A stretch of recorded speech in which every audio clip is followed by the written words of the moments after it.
Hindi ka worth mahalin. Hindi ka mahalaga. Pangatlo kayo rin lumapit sa'yo. Yung gandang meron ka, kinuha sa'yo. Yung koronang meron ka, sabi niya, akin to. Hindi ka maganda. Huwag mo lukoy sa sarili mo, pangit ka. Nagpakuto ka lang sa amin, yung kunwari maganda. Hindi ka maganda.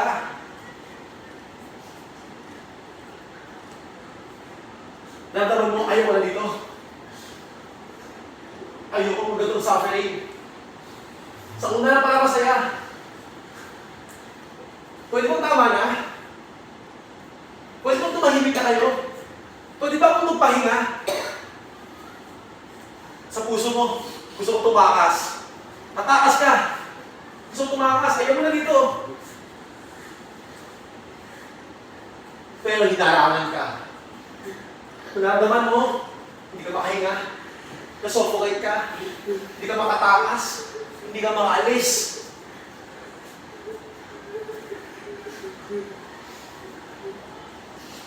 Kawawa ka naman. Sinisinta ka ng mga bully na yun.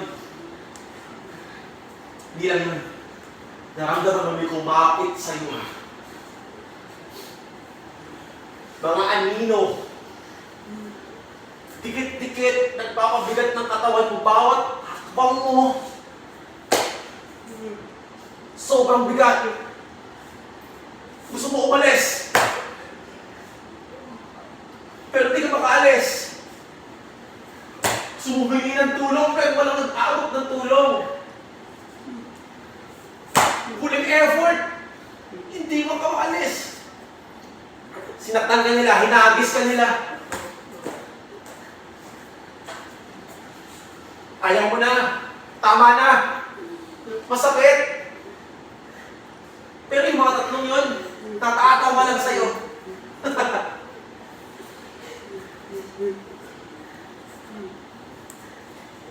Kinuha yung kamay mo, pinisikan ka, humihingi ka ng tulong. Hanggang sa dulo, sinakal ka nila. At di ka makahinga.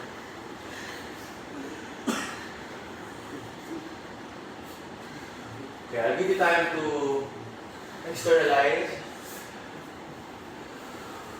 Yan ang kwento ng opening drama.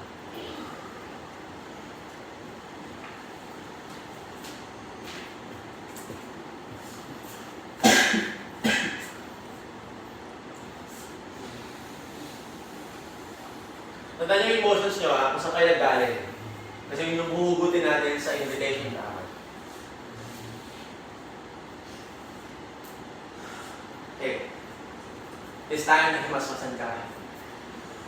Tinagap mo na, ito na yung buhay mo eh. Suot-suot mo na yung maritim na identity. At the back of your mind, alam mo namang hindi yung plan ng Lord sa'yo. Pero hindi na nagagawa mo. Nang buhay ka sa mundo ito, bahala na. Wala nang pag-asa. Kaya simula ang kanta, yung mga nambuli sa'yo kanina, patuloy ang buhay. Masaya pa rin sila. Patuloy ka pa rin nilang tinipaloko. Lakad ka, inaya ka nila. Tara dito. Saya dito. Tropa mo yun. Alam mo, para maging okay ka, para mawala yung bigat, yung bigat mo sa puso, tara, mag-bisyo tayo. Sa barkada mga tagpuan yan, magiging masaya ka kapag may barkada ka. Sarap kayo ng alak, bonding, fellowship. Pero, alam mo kahit anong sama mo sa kanila, parang kulang. Parang hindi ka pa rin talaga masaya. Bigyan ka ng balakak. Sabi, hindi, maganda ka, valid ka. You are unique, you are special. Pa-picture pa nga sa'yo eh. na-appreciate kita. You're so pretty to me. Pero alam mong, sa sarili mo, hindi ka nagagandahan. Kasi kung maganda ka, baka din ang itsura mo. Hinila ka ulit. Bigyan ka ng bagong achievement. Congratulations! Tanggap mo ang bagong medal. Pero kahit nanalo ka, ang feeling mo, natalo ka. Bakit gano'n? Nilay-nilay ka, mag-isa ka. Naramdaman mo, maganda ba talaga ako? Worth it ba itong buhay ko? Nakita mo si Jesus. Ang naramdaman mo, galit, inis, tampo. Kasi, kilala mo siya nung una pa lang eh. Sabi niya sa'yo, magandang pa niya sa'yo. Siya ang bahala sa'yo. Pero bakit ka nagkaganyan? Talagang mahal ka, kung talagang mahal ka ng Diyos, at parang hindi ka makaramdam ng pagmamahal. Kung sabi ng Diyos, malakas ka, kaya mo yan. Bakit parang hindi mo makaya kahit isang araw sa buhay mo? Parang hirap na hirap ka. Sabi ng Diyos, you are Him. Salukan niya. Siya bahala sa'yo. Pero parang bakit mag-isa ka lang? Sumbat mo sa Diyos. Sabi mo eh, naniwala ako dun eh. Pero tinuloy yung tsura ko. Gusto mo naman lumapit sa Lord, gusto mo bumalik sa Lord. Pero hindi ka na makabalik kasi yung mga identities mo, naging trauma mo. Yun yung mga bagay na nagpipigil sa'yo para tanggapin kung ano ka talaga. Sa isa ka nalang pinipigilan, pinaparimahin sa'yo. Eto ka oh. Eto ka oh. Di ba ganito ka? Nakalimutan mo na ba? Sinuot mo to? Akala mo ba okay ka na? Nalala mo ba to? Wala. Bakit? Bihag-bihag ka nila. Yung yung kamay mo, nilagay sa'yo. Yung dress na unang panahon ay ginusto mong suotin. Parang sinampay lang sa'yo. Hindi ka pala maganda. Dahil sa kasalanan mo, napilitan ka na lang, enjoyin.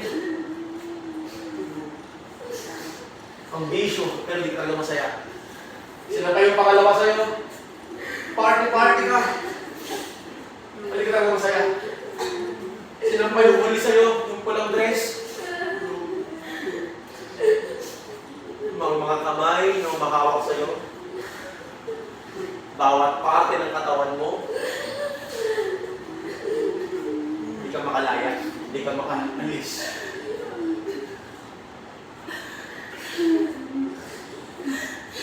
Hindi mo alam sa iyong sobrang kahinaan, may nakakita sa iyo. Si Jesus yun. Lahat ng nangyari sa buhay mo, nakita niya. Alam ba ang ginawa ni Jesus Christ? Nung puntong nasa pinaka mapakit ka ng buhay mo, nung papatay ka na ng mga kasama mo, hindi niya hinayaan yun. Yung mga tao kumakapit sa iyo, isa-isa niya tinanggal. Narealize mo bigla, Lord, mahal mo pa rin pala ako. Bakit mo kailangan iligtas dito? Ikagagawa mo naman to. Sa isang tinanggal sa'yo. Nayakapin ka na ng Diyos eh. Pero bigla mo nakita, si Jesus na nagbigay ng kalayaan mo, siya yung biglang ninapitan. Sa kanya kumapit yung mga tao na nakit sa'yo. Pero nakita mo yung mukha na Jesus, sinasabi niya, anak, okay lang. Ako na anak. Ako na anak, ako babae ko kasalanan ko. Binigay niya sa'yo buong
Isa. Dalawa. Tatlo. Nabuhay muli si Jesus. Hindi mo pa alam yun. Pero nabuhay si Jesus. Hindi lang siya nabuhay. Yung mga kumapit sa'yo, kumakapit sa Kanya, sila yung nag-destroy. Tapos sinawakan ka niya. Pag tingin mo sino yung hawak sa'yo, nawakan ka ng Diyos. Ano ang mukha mo? Nung panahon nilawakan ka ng Diyos, yung mukha niya, yung mukha, anak, okay lang. Anak, nalilang ko. Anak, mahal kita. Inaaya ka niya. Tayo-tayo tayo. May nakasabit sa'yo, anak, oh. Gusto mo tanggalin ko? Yung bagay na ito bigat sa'yo, kapangat sa'yo, pinulo yung isa. Pinakita niya sa'yo. Tingnan mo. Tinanggal ko sa'yo. Gumaan ang pakiramdam mo. Pero hindi ka pa ito to. Hindi ka pa rin over. Tinawa ka ng Lord, isa pa. Anak, ito pa, oh. Tanggalin ko na sa'yo. Nakangiti ang Diyos. Masaya kang ginagawa yan. Yung huling damit mo, pati yung medalya mo, tinanggal ng Diyos. Hindi niya nagpabigat sa'yo. Pero sabi niya, anak, gagawin ko ito para sa'yo. Malaya ka na. Tinanong niya kayo, handa ka na ba? Handa ka na ba bumalik sa original mong identity? Gusto mo ba maging maganda ulit? Gusto mo ba maging ayos ang relasyon natin ulit? Hawak ko kamay mo, pero kailangan ko ng pagtanggap mo. Umikot ka. Inikot mo sarili mo at pagkita mo, bumalik ka sa dati mong ganda. Anong pasalamat ang natanggap mo? Paano ka nag-respond? Dahil na-restore ang iyong kapagandahan. Nakita mo ang Diyos, hindi siya galit. Nakita mo ang Diyos, nakangitian. Sabi niya, anak, yakapin mo. Paano mo yayakapin ng Diyos nang may pasalamat? Paano mo yayakapin ng Diyos nang masaya, malaya? Finally, nakahinga ka na. Hinga ka na. Hinga ng malaya. Yan ang nararamdaman mo. Pero di pa tapos ang Lord. Alam mo, pag gagawin mo, Lord, nagkaroon ka ng bagong identity. Bumalik sa liwang ka. Ang ganda, naligtas ka. Pero, ang offer ng Lord sa'yo, anak, hindi pa. Ito pa, oh. Tugdanan mo para sa'yo, i-restore mo.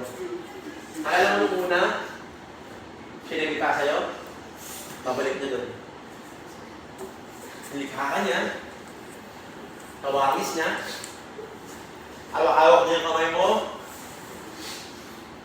naging bago ang nilalang. 2 Corinthians 5:17. For if anyone is in Christ, he is a new creation. The old is gone, the new has come. Lani dati ikaw, maganda ka na ulit, bagong-bago ka na ulit. Pag-challenge ng Lord sa'yo, anak, kasama mo na ako. Nalakad tayo, magkasama. Visualize. Okay? Process. Okay? Hindi na kaya niya. Inhale. Exhale.